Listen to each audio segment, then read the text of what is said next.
The Apple iPhone has gone from strength to strength in its 13-year existence, and in 2019 we got the iPhone 11, iPhone 11 Pro, and iPhone 11 Pro Max, all of which Apple sells on their official store next to the older iPhone XR and brand new iPhone SE. And with other retailers still out there selling older iPhones too, buying an iPhone can be a relatively confusing experience despite their extreme popularity. Additionally, for the first time in a while, the best iPhone in our opinion is not the most expensive. I'm Matt Phillips for TechRadar, and let's figure out which is the right iPhone for you. Our first pick is the iPhone 11. Sure, it isn't the highest spec Apple phone, but it supersedes the iPhone XR budget flagship in better ways to become the standout phone of its generation in terms of sheer value. True, it misses out on the telephoto lens, but we found the coupling of main and ultra-wide lenses serve most photo needs. While it doesn't get an OLED display, its LCD screen at least allows the phone to keep its best in generation battery life crown. And it even gets a bit more RAM, up to 4GB from its 3GB predecessor. If you're looking to get bang for your buck and not break the bank, this might be the right iPhone for you. Next up, we've got the iPhone 11 Pro. For all of you money is no issue users out there, you can't get better than the 11 Pro. With its one-hand friendly screen, incredible display, and fantastic 3 rear cameras, the 11 Pro is happy to go toe-to-toe with any other major flagship in the market. But money is a concern for most people when they're looking for a new smartphone, and the big increase in price may be questionable for some people when you put the stats side by side with the iPhone 11. Next up, we'll take a look at the big brother, the iPhone 11 Pro Max.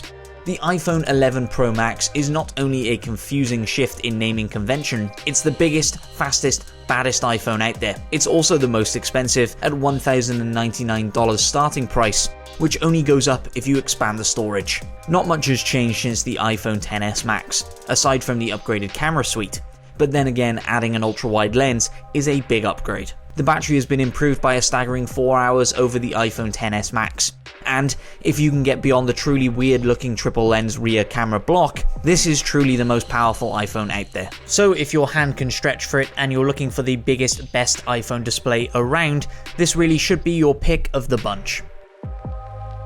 Now over to the newest iPhone, the nostalgic revival of the iPhone SE. Adopting the iPhone 8 design, the SE may look like an older device, but it comes with a lot more benefits over the rest of the range. The chief reason you may want to buy this is it's the cheapest iPhone you can buy from Apple right now. Internally, it boasts the A13 Bionic chipset, and that's the same chipset that powers the previous 3 phones that we've talked about. The camera is good on this phone, but it won't compete with the very top iPhones, and unfortunately, the SE has a pretty average battery life, matching the iPhone 8's. Overall, if higher specs don't worry you and you're looking for a cheaper alternative to the previous phones that we've talked about, the iPhone SE could be the right iPhone for you. And finally, we couldn't leave you without chatting about the iPhone XR. It's a really great upgrade for the average consumer who doesn't want to pay for the most expensive iPhone money can buy. This was Apple's cheap iPhone until the iPhone SE came along, and it holds up pretty well. The iPhone XR stands out in the crowd with a variety of colours, including blue, white, black, yellow, coral, and red. This contrasts heavily with the rather muted colours of the iPhone XS and XS Max. Yet it shares the same internal specs. Apple's A12 Bionic chipset and 12-megapixel dual-lens camera with a single lens on the back. If you're tempted by the iPhone SE's cheaper price tag but put off by its outdated design, the iPhone XR could be the happy middle ground you find yourself landing on. All in all, we reckon there are about 8 iPhones that you should consider buying right now, and if you want to read more about them all, you can do so at the first link in the description or in the card above.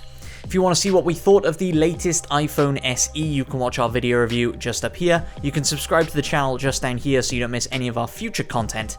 And remember to head over to techradar.com for all the latest tech news and reviews.